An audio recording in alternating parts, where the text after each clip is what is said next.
జగన్ కు చిత్తశుద్ధి ఉంటే పులివెందులలో బీసీ నిలబెట్టాలి చంద్రబాబు. రాష్ట్ర భవిష్యత్తు కోసమే తెదేపా జనసేన ప్రభుత్వం సీఎం జగన్ కు నిజంగా సామాజిక న్యాయం మీద చిత్తశుద్ధి ఉంటే పులివెందుల స్థానాన్ని బీసీకి కేటాయించి గెలిపించాలని తెదేపా అధినేత చంద్రబాబు అన్నారు.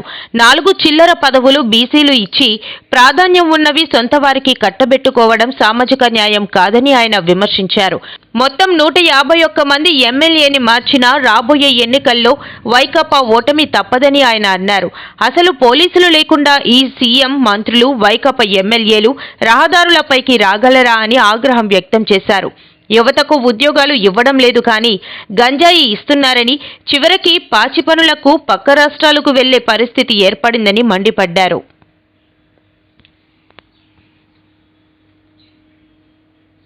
ఎమ్మెల్యేలు మాట్లాడలేరు, మంత్రులు కలవలేరు, ఎంపీలు గుమస్తాల కంటే హీనంగా ఉంటారు. ఇవన్నీ చూసిన తర్వాత నాకు అనిపిస్తుంది, ఒకటే చెప్తున్నా, నువ్వు 151 మందిని మార్చినా నీ ప్రభుత్వం రాదు, మీరు గెలిసే సమస్య లేదు.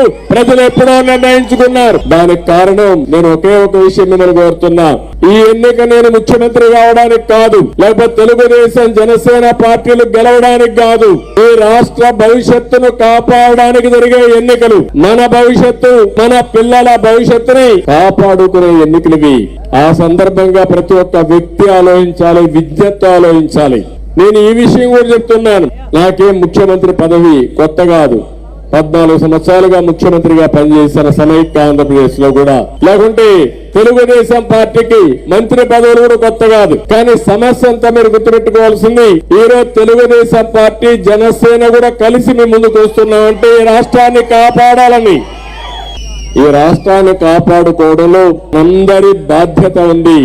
ఈ రోజు మీరు చూస్తున్నారు, తెలంగాణ రాష్ట్రం, ఆంధ్రప్రదేశ్ రాష్ట్రం విడిపోయి 10 సంవత్సరాలు అవుతుంది. 5 సంవత్సరాలు తెలుగుదేశం పార్టీ అధికారం ఉన్నప్పుడు అభివృద్ధి ఏ విధంగా చేశామో మీరు ఒక్కసారి గుర్తుపెట్టుకోండి. ఆ రోజు చేసిన అభివృద్ధి అదే విధంగా కంటిన్యూ ఉంటే ఈ రోజు రాష్ట్రం కూడా తెలంగాణతో సమానంగా ముందుకు పోయేవాళ్ళం.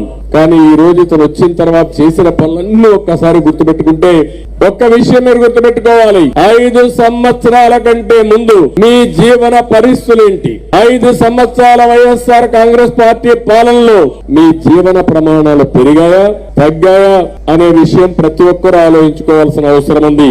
ఒక రైతు, ఒక నిరుద్యోగి, ఒక కూలీ, ఒక చిరు ఉద్యోగి గాని ప్రతి ఒక్కరూ ఆలోచించుకోవాల్సిన అవసరం ఉంది. మామూలుగా ప్రభుత్వం అనేది ప్రజల జీవన ప్రమాణాలు పెంచేది ప్రభుత్వం, ప్రజల ఆత్మ గౌరవాన్ని కాపాడేది ప్రభుత్వం, అంతేకాకుండా మీ భవిష్యత్తుకు దారి చూపించేది ప్రభుత్వం. అలాంటి కాకుండా మన జీవితాలతో ఆడుకునే పరిస్థితి వచ్చింది.